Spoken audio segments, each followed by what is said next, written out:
그 도움을 받는 사람에게는 얼마나 소중하고 또 중요하고 고마운 일인지 모릅니다. 이 한여름에 말이죠. 정말 더워서 걸어가기도 힘든데 그 요구르트 배달하시는 아주머니들 계시잖아요. 땀을 펄펄 흘리면서 그 리어커를 이렇게 이제 리어커라고 하나요? 그걸 끌고 가셔요. 근데 이제 이런 그 과속 방지턱이라든지 아니면 조그만 그런 언덕길에 정말 힘들게 그것을 끌고 가십니다. 땀을 펄펄 흘리면서. 그럴 때 살짝만 이렇게 도와드려도 그 수레죠. 수레에 살짝 이렇게 밀어만 드려도 그렇게 고마워할 수가 없어요. 더구나 이 더운 여름에 말이죠. 근데 이제 요즘에는 이분들이 그 전기로 된 것으로 다 이렇게 운전해서 다니시더라고요. 그래서 도와드리려고 그래도 뭐 도와드리지 않아도 그냥 전기로 된 걸 잘 끌고 다니시는데, 또 동네에는 그 이 폐지를 주어서 그 폐지로 이렇게 그 생활비를 조금씩 보태시는 그런 노인분들이 계십니다. 연로하신 분들이 계신데 이분들은 주로 이른 아침에 활동을 하세요. 아주 이른 아침에. 벌써 새벽 기도 나올 시간이면 이분들은 벌써 리어커 끌고 폐지를 주십니다. 근데 그분들도 마찬가지예요. 조그만 그런 언덕에도 그냥 힘들어 하십니다. 아주 힘들어 하세요. 근데 누군가 와서 조금만 도와드려도 그렇게 고마워하실 수가 없어요. 우리가 그렇죠. 정말로 내가 힘들어서 요것만 내가 해결돼도 요것만 요 언덕만 넘어가도 좋겠는데 그걸 넘어가지 못해서 내가 낑낑대고 있을 때 누군가 와서 말 한마디라도 격려를 해주고 조금의 손길로 작은 손길이라도 도움을 주면 그것이 얼마나 큰 힘이 되는지 모릅니다. 18세기에요. 영국에서 노예 폐지 운동이 일어났어요. 영국은 미국보다 더 먼저 그 노예 폐지 운동이 일어났습니다. 근데 그 운동에 앞장선 사람 중에 윌리엄 윌버포스라고 하는 사람이 있었어요. 근데 이 사람이 이 노예라고 하는 건 도저히 이건 하나님 뜻 아니다. 정말로 사람이 그렇게 하면 안 된다. 저 흑인들에게도 인권이 있고 정말로 저들도 인간답게 살아야 된다 해서 그 영국 의회에다가 건의를 했어요. 의회가 그걸 안 듣습니다. 그래서 그 건의한 것을 다시 돌려보내요. 그럼 다시 또 올려보냅니다. 또 그 거부를 당합니다. 그렇게 11번을 건의를 했어요. 11번을 거절을 당했습니다. 실패했어요. 그만 마음에 낙심이 됐습니다. 이거는 안 되겠다. 그래서 이제 포기를 하려고, 그 낙심 중에 포기를 하려고 한숨을 쉬고 있는 바로 그때였는데요. 이 사람의 친구 중에 존 웨슬리라고 하는 유명한 분이죠. 그분이 그 당시 존 웨슬리는 병상에 있었는데 편지를 썼어요. 친구입니다. 만약 그것이 하나님의 뜻이라고 한다면 선을 행하다가 낙심하지 말라고 성경에 되어 있다. 친구, 낙심하지 말아라. 끝까지 싸워라. 끝까지 해라. 그것이 옳은 일이라면, 하나님이 기뻐하시는 일이라면 포기하거나 낙심하지 말고 끝까지 해라. 그렇게 편지를 보내왔습니다. 이 윌리엄 윌버포스가 그 편지를 읽고 용기를 얻었어요. 다시 그 일을 하기 시작했습니다. 그때로부터 45년 동안 그 편지 한 장을 받고 용기를 얻어서 이후 45년 동안 그 일을 했어요. 그리고 45년 후에 1833년 드디어 영국 의회에서 노예 해방령을 통과시켰습니다. 그것이 미국보다 30년 앞선 일이었어요. 작은 도움 하나가 가장 힘든 그 순간에, 내가 하지 못하는 그 순간에 누군가 도와주는 그 작은 도움 하나가 얼마나 큰 일이 되는지, 그리고 큰 역사를 이루어내는지 우리는 압니다. 그것이 어떤 힘으로 도와주는 것이든지, 아니면 돈으로 도와주는 것이든지, 아니면 말로 하는 위로나 격려나 어떤 충고나 조언이나 이런 것 모두 다. 때로 우리는 이런 도움이 정말 필요합니다. 절실하기까지 합니다. 그런데 말이죠, 우리들이 정말 어려워하는 일이 있죠. 가장 자신 없는 일, 나는 잘할 수 있어 라고 결코 말하지 못하는 일 하나 있습니다. 그것은 하나님의 말씀대로 사는 겁니다. 하나님의 말씀대로 사는 것, 정말 어렵고 정말 힘들고 정말 우리가 넘지 못할 산입니다. 그런데도 하나님은요, 하나님의 말씀을 지켜 행하라, 하나님의 말씀을 지켜 행하라 수없이 말씀하세요. 성경 전반에 걸쳐서 계속해서 나오는 말씀이 내 말을 들어라, 내 말을 듣고 지켜 행하라. 하나님 말씀하셔요. 구약에도 말씀하시고 신약에도 말씀하시고. 그런데 우리는 이 말씀을 받기에 너무너무 부족합니다. 우리는 너무 약해요. 우리가 하나님의 말씀대로 사는 이 일에 도움이 필요합니다. 반드시 도움이 필요해요. 도움이 없이는 할 수 없는 일입니다. 예수님은요, 예수님 고난 당하시기 전에 제자들에게 보혜사를 보내주시겠다고 약속하셨어요. 보혜사를. 자, 이 보혜사라고 하는 이 뜻은 뭐냐 하면 돕는 자라는 뜻입니다. 또는 위로자, 상담자, 또는 변호자, 변호인 말이죠. 변호하는 사람, 그런 뜻을 가지고 있습니다. 이제 오늘 우리 본문을 함께 봅시다. 자, 예수님께서 보혜사를 보내주시겠다는 말씀이 오늘 우리가 읽은 말씀 16절에서 20절 말씀에 있어요. 그렇죠? 내가 너희에게 보혜사를, 또 다른 보혜사, 한 분은 예수님이시고 또 다른 보혜사 그러면 성령님입니다. 여기 또 다른 보혜사라 그래서 성령 안에 또 다른 누구 아니에요. 한 분은 예수님 자신을 말씀하는 것이고 또 다른 보혜사는 성령님을 말씀하는 것입니다. 그래서 이 보혜사를 너희에게 보내주겠다라고 예수님께서 말씀하셨어요. 그러면서 보내주시고 영원토록 너희와 함께 거하시겠다, 너희 속에 계시겠다, 너희와 함께 계시겠다, 이렇게 말씀하십니다. 그런데 보세요, 오늘 여기 16절에서부터 20절 보혜사를 보내주시겠다는 말씀 앞에 뭐가 있습니까? 15절 말씀에 너희가 나를 사랑하면 나의 계명을 지키리라. 또 21절 말씀에 또 뭐라고 되어 있습니까? 나의 계명을 지키는 자라야 나를 사랑하는 자니. 예수님께서 말이죠, 보혜사를 보내주시겠다고 약속하시는 이 말씀의 앞과 뒤에 뭐가 있느냐 하면 나를 사랑하는 자는 나의 계명을 지키는 자다라고 말씀하고 있어요. 다시 말씀드려서 보혜사를 보내주시겠다는 이 말씀이 예수님의 말씀을 듣고 지키라는 이 말씀 가운데에 나왔다는 사실이죠.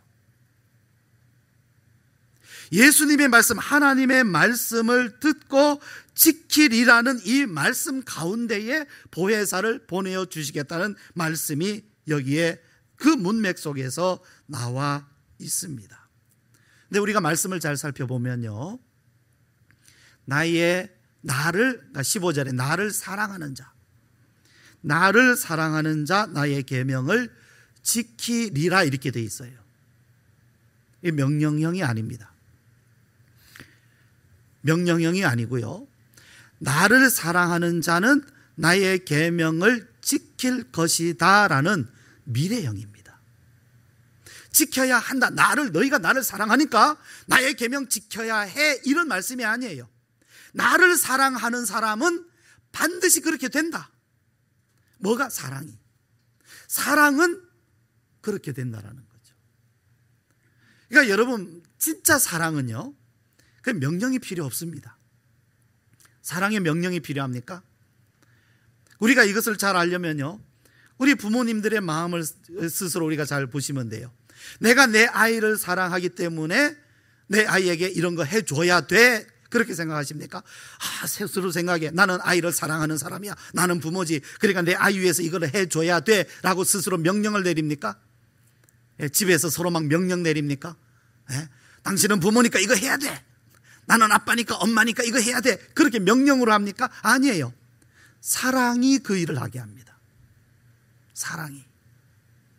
여러분, 사실은 사랑에는요, 명령이 필요 없어요. 사랑에 무슨 명령이 필요합니까? 여러분, 잘 생각해 보십시오. 만약에 사랑한다고 하는데도 명령이 아니면 안 하게 된다면 그는 사랑에 문제가 있는 거예요. 사랑이라고는 하는데 자꾸 의무감만 있다. 자발적인 것은 없고 의무감만 있다. 그러면 그건 사랑 자체가 문제가 있는 거예요.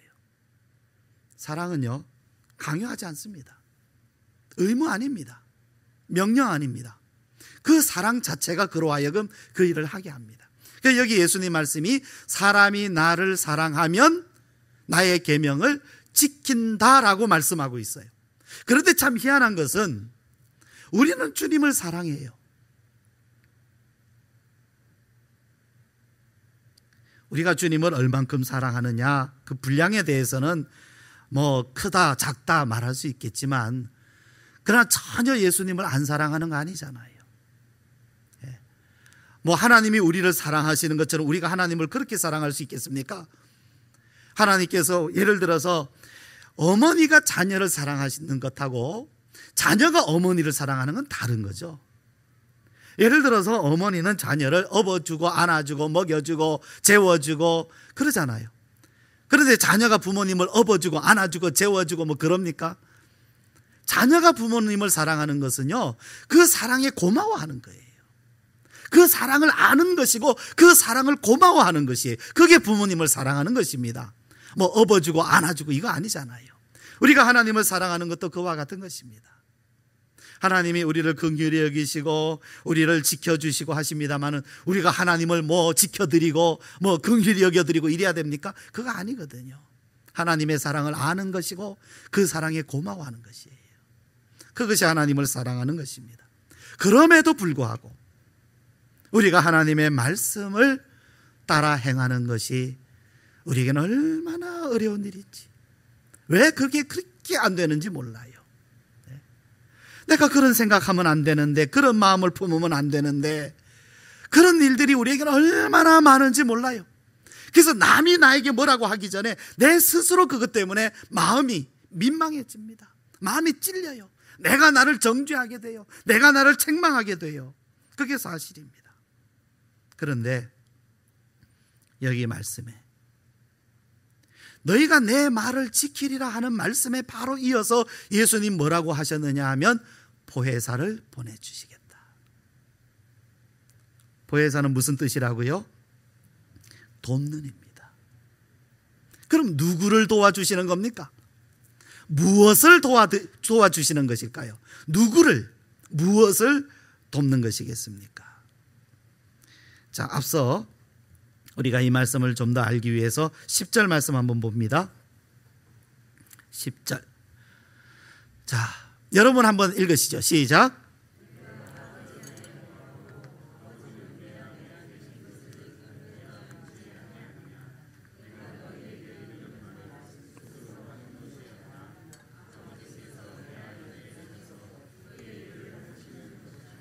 자, 하나님은요, 예수님 안에 계십니다. 자, 어떻게 계십니까? 누구로 계십니까? 예수님 안에 계신 하나님은 누구십니까? 성령님입니다. 우리가 말씀 생각했습니다. 예수님께서 세례 받으시고 올라오실 때에 성령이 비둘기같이 예수님께 임하셨습니다. 자, 예수님 안에 거하시는 성령님은, 하나님은 바로 성령님입니다. 자, 성령으로 예수님 안에 거하십니다. 사실은 예수님, 하나님, 성령님이 한 분이십니다. 그런데 육신으로 계신 예수님 안에 하나님이 계시다 그랬어요. 어떻게? 성령으로 계신 거예요. 그런데 그 성령님께서 예수님 안에서 무엇을 하십니까? 무엇을? 아버지의 일을 하셔요. 누구의 일? 아버지의 일을 하세요. 예수님, 육신으로 계신 육신의 그 예수님 안에 하나님은 성령으로 계시면서 무엇을 하시느냐면 하나님의 일을 하세요. 하나님의 일을 하세요. 예수님 안에서. 그런데 17절로 이제 또 가봅니다. 오늘은 좀 공부 좀 합니다. 이 성령님께서 이제 누구 안에 계시느냐 하면 17절 우리 또 같이 한번 읽어봅니다. 시작.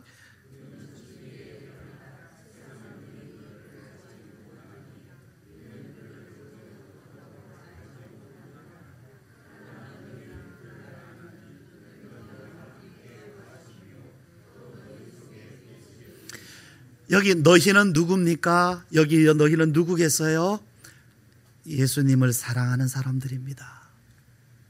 예수님을 사랑하는 사람, 예수님을 믿는 사람, 그들입니다. 여기 말씀 보면 세상은 능히 그를 받지 못하나니 그랬어요.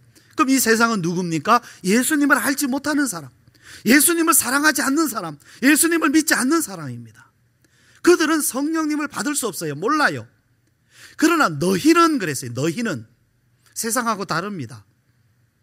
바로 예수님을 사랑하는 사람, 너희가 나를 사랑하면, 나를 사랑하는 사람들, 예수님을 사랑하는 사람들, 그 안에 누가 오십니까? 성령님이 오셔서 너희 속에 계시겠습니다. 자, 예수님 안에 계셔서 일하시는 바로 성령님이 누구에게도 이제 우리 예수님을 믿는 사랑하는 사람들 안에도 오셔서 영원토록 함께 계시겠다. 그러면 계시면서 무슨 일 하십니까? 무슨 일 하시겠어요? 그것도 예수님이 말씀해 주셨어요. 12절에 또 있습니다. 내가 아버지 안에 거하고 아버지는 내 안에 계신 것을 내가 믿지 12절입니다. 내가 진실로 진실로 너희에게 이르노니 나를 믿는 자는 내가 하는 일을 그도 할 것이요 또한 그보다 큰 일도 하리니 이는 내가 아버지께로 감이라. 예수님이 하시는 일이 지금 무슨 일입니까? 아버지의 일입니다. 그럼 성령님이 이제 예수님, 우리들 믿는 사람들 안에 오셔서 계시고 영원토록 계시고 무슨 일을 하십니까? 예수님이 하신 그 일을, 아니 그보다도 더 큰 일도 하게 하신다라고 말씀하고 있어요. 정리해 드릴게요. 첫 번째, 하나님은 성령으로 예수님 안에 계십니다. 두 번째, 성령을 따라 예수님은 아버지의 일을 하십니다. 세 번째, 동일한 성령께서 믿는 자들, 즉 예수님을 사랑하는 사람들 안에 오셔서 계십니다. 그리고 네 번째, 예수님이 하신 그 일을 그들도 하게 하십니다.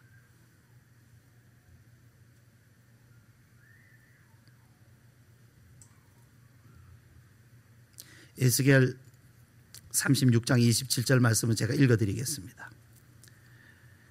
또 내 영을 너희 속에 두어 너희로 내 율례를 행하게 하리니 너희가 내 규례를 지켜 행할지라. 하나님은요, 구약시대에 에스겔 선지를 통하여서도 동일한 말씀을 하셨어요. 여기 요한복음에 예수님이 처음 말씀하시는 게 아닙니다. 이미 구약에서부터 하나님은 우리들에게 성령을 보내어 주실 것을 말씀하시면서 그 성령님께서 오셔서 무슨 일 하실 것도 미리 말씀을 하셨어요. 그 에스겔서 36장 말씀을 보시면 무슨 말씀이 나오느냐면 너희가 열국 가운데서 더럽힌 내 이름, 이스라엘 백성이 하나님의 백성임에도 불구하고 세상 나라들 가운데 하나님의 말씀대로 살지 않고 하나님의 이름을 더럽힌 그들 가운데 이제 하나님께서 새 마음을 주시고 새 영을 주시겠다. 이거는 이스라엘 백성이든 누구든 사람으로서는 못하는 거예요. 뭐 이스라엘 백성들이 아무리 하나님께 복을 받고 하나님의 은혜를 입어 살아도 하나님의 말씀대로 사는 데는 다 실패한 겁니다. 그래서 오히려 이스라엘 백성이 하나님의 백성이라고 하면서 많은 사람들 가운데 열국 가운데서 오히려 하나님의 이름을 더럽혔어요. 우리들하고 비슷하지 않습니까? 내가 하나님의 백성이고 하나님의 자녀된 사람이고 하나님을 믿는 사람인데 안 믿는 사람들 가운데서 내가 하나님의 영광을 나타내지 못해요. 왜? 하나님의 말씀대로 못 살아. 내가 못 살기 때문에 못 사라지는 거예요. 안 사라지는 거예요.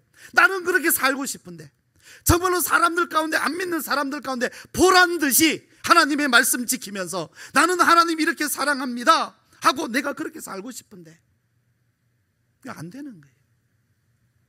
오히려 세상 사람들 가운데 손가락질 당하고, 그게 이스라엘 백성들이 그랬다는 얘기입니다. 그런데 여러분 보세요. 그게 끝이 아니에요. 그렇기 때문에 하나님께서 보혜사를 보내어 주시겠다는 거예요. 누구에게? 실패한 사람들에게. 그래서 어떻게 하시겠다? 너희에게 새 마음 주시겠다. 이제 마음을 그냥 그 마음에다가 너희 왜 그래 하고 책망을 하시는 게 아니라 마음 자체를 하나님께서 새 마음으로 주시겠다는 거예요. 새 마음을 주시겠다. 하나님이 우리에게 주시는 은혜는 마음을 고쳐먹는 게 아닙니다. 여러분, 마음을 고쳐먹어도 안 돼요. 네. 여러분, 하나님이 우리 마음을 고쳐먹게 하는 거 아닙니다. 하나님의 은혜는 우리에게 새 마음을 주세요. 새 마음을. 연못 안에 더러운 물이 가득하면 그 물을 깨끗하게 하는 방법이 뭡니까? 그 더러운 물에다가 돌을 집어 던지면서 너 왜 그렇게 물이 더러워 하면서 책망하면 그 물이 바뀝니까? 좋은 방법은 뭘까요? 예? 그 연못에다가 깨끗한 물을 흘러들여 보내는 것입니다. 그러면 더러운 물이 나가게 돼 있어요. 하나님의 방법은 우리 마음을 갖다가 두들겨 패가지고 뜯어 고치는 게 아닙니다. 새 창조예요. 새 마음을 주시는 겁니다. 이런 일이 여러분 하나님의 은혜에 있어요. 이렇게 우리 마음 가운데 오셔서 일해 주시는 하나님의 일이 있어요. 새 마음을 주세요. 또 뭐를 주신다고요? 새 영을 주신다. 우리에게 왜 새 영이 필요합니까? 왜 성령이 필요합니까? 우리가 스스로 하나님의 말씀대로 살지 못하기 때문에 그래요. 그래서 보혜사가 아니면 안 되게 돼 있습니다. 우리 사람은. 그래서 우리가 보혜사가 있으면 좋고 없어도 할 수 없다 이렇게 될 수가 없어요. 반드시 우리에게는 보혜사가 있어야 돼요. 하나님의 말씀대로 살고자 하는 사람에게, 예수님을 사랑하기 때문에 그 말씀을 따라 살고 싶어하는 사람에게는 반드시 보혜사가 필요합니다. 보혜사 없이는 안 됩니다. 그래서 여기 에스겔서 말씀에서도요, 내 영을 너희 속에 두어 너희로 내 율례를 행하게 하리니. 무엇으로요? 무엇으로? 내 영을 너희 속에 두어서. 무엇으로 하나님의 말씀을 지키게 하시는가? 자, 성경에 의하면 우리로 하여금 무엇을 가지고 하나님의 말씀을 지키게 하십니까? 그 방법이 뭡니까? 새 영을 주셔서, 성령님 보혜사를 주셨습니다. 결단시키고 훈련시키고 그렇게 하시는 게 아니에요. 협박하고 말이죠. 너네 그렇게 안 하면 뭐 죽일 거야, 이런 식이 아닙니다. 새 마음을 주시고 새 영을 주셔서. 그래서 하나님께서 우리 마음에 뭐를 주세요? 감화와 감동을 일으키시는 겁니다. 우리가 성경 말씀을 읽으면서 자책하는 거 그렇게 큰 도움이 안 됩니다. 자책하는 거 그렇게 큰 도움 되지 않아요? 하나님 나는 그렇게 못해요, 안 돼요 하고 자책하고 있는 거 그렇게 도움이 안 됩니다. 자책보다 더 중요한 것은 뭐냐 하면요, 주시마 약속하신 보혜사를 구하는 것입니다. 내가 못하기 때문에 자책하는 것이 중요한 것이 아닙니다. 주시마 약속하신 은혜를 믿고 구하는 것이 중요한 것입니다. 아무도 아멘 안 하네요. 안 믿어지시는지. 이 정도 되면요, 제 생각에는 아멘 하다가 그냥 숨이 막혀 죽는다 해도 저 같으면 아멘 하고 싶어요. 너무너무 중요한 말씀입니다. 서양 속담에 하늘은 스스로 돕는 자를 돕는다고 했습니다. 이 성경 하고 안 맞는 말입니다. 어거스틴은 뭐라고 했느냐 하면 하늘은 스스로 도울 수 없는 사람을 돕는다 그랬습니다. 그게 성경입니다. 하늘은 스스로 도울 수 없는 사람을 돕는다. 이것이 은혜입니다. 이것이 복음입니다. 할 수 있는 사람, 하는 사람에게 보상을 하시는 것이 아니라 할 수 없는 사람에게 은혜를 주시는 것이 하나님의 은혜입니다. 구원은 보상으로 오는 게 아니에요. 은혜로 얻는 것입니다. 하나님의 칭찬도 우리의 행위에 대한 보상으로 오는 것이 아닙니다. 은혜로 오는 것입니다. 우리는 하나님의 뜻을 따라 살고 싶어 합니다. 정말로 그렇게 하고 싶어 합니다. 그런데 우리는 번번이 실패해요. 도움이 필요합니다. 하나님은 보혜사 성령님을 보내주셔서 도와주시겠다고 약속하셨습니다. 그렇기 때문에요, 내가 하나님의 뜻을 따라 살다가 실패하면 어떡하지? 내가 하나님의 뜻을 따라 살기로 결단했다가 결심했다가 실패하면 어떡하지? 그래서 나는 하나님께 나는 약속 못하겠어, 결단 못하겠어. 어리석은 사람입니다. 실패합니다. 우리는 하나님도 우리가 실패할 사람인 줄 아십니다. 그래도 하나님의 뜻대로 살겠습니다 해야 됩니다. 그래도 나는 주님을 사랑합니다 해야 됩니다. 실패할지 몰라서, 나는 앞으로 실패할 줄 몰라서 못하겠습니다, 염려할 필요가 없어요. 여러분, 우리는 실패할 수밖에 없는 존재입니다. 우리의 약함을 핑계하지도 말아야 돼요. 나는 약해서, 의지가 약해서 못할 거야, 그 핑계입니다. 오직 우리는 실패 중에라도 보혜사 성령님의 도우심을 구해야 됩니다. 실패 중에라도. 내일 내가 실패한다 할지라도 오늘은 내가 주님의 말씀대로 살겠습니다 해야 됩니다. 내일 일은 내가 어떻게 될지 몰라요. 내일 일을 내가 스스로 보장하지 못합니다. 그러나 오늘 내가 주님 말씀대로 나는 살겠습니다. 왜? 나는 주님을 사랑하기 때문에. 베드로는 주님을 부인했습니다. 그러나 예수님께서 베드로에게 네가 나를 사랑하느냐 물으실 때, 그래도 베드로는요, 내가 주님을 사랑하는 줄 주께서 아시나이다 그랬어요. 여러분 같으면 그렇게 할 수 있겠습니까? 며칠 전에 주님을 부인했는데, 그것도 3번씩이나 부인했는데, 그것도 주님이 죽으시는 자리에서 내가 부인했는데 내가 주님을 사랑한다 말할 수 있겠습니까? 그래도 베드로는 자기 양심을 속일 수 없었어요. 나는 실패하는 사람입니다. 그래도 내 마음이 주님을 사랑하는 것을, 주님, 나는 부인할 수가 없습니다. 주님이 하시지 않습니까? 나는 주님의 말씀대로 못 사는 건 사실이에요. 번번이 주님의 말씀대로 사는데 실패하는 건 사실이에요. 그러나 주님을 사랑하는 것은 부인할 수 없는 사실입니다. 나는 주님을 사랑합니다. 내가 주님을 사랑하는 건 주님이 아시지 않습니까? 이러한 베드로에게 하나님은 성령을 보내주신 겁니다. 이제 그의 소원대로 말씀을 행할 수 있도록, 말씀 따라 살 수 있도록 보혜사 성령님을 보내주신 겁니다. 우리들은 부족합니다. 연약합니다. 문제가 많습니다. 주님도 아십니다. 문제 많은 것 주님이 탓합니까? 안 합니까? 여러분이 문제가 많은 것 주님이 탓합니까? 안 합니까? 탓하는 것 대신에 주님은 성령을 기다리라고 말씀하고 계셔요.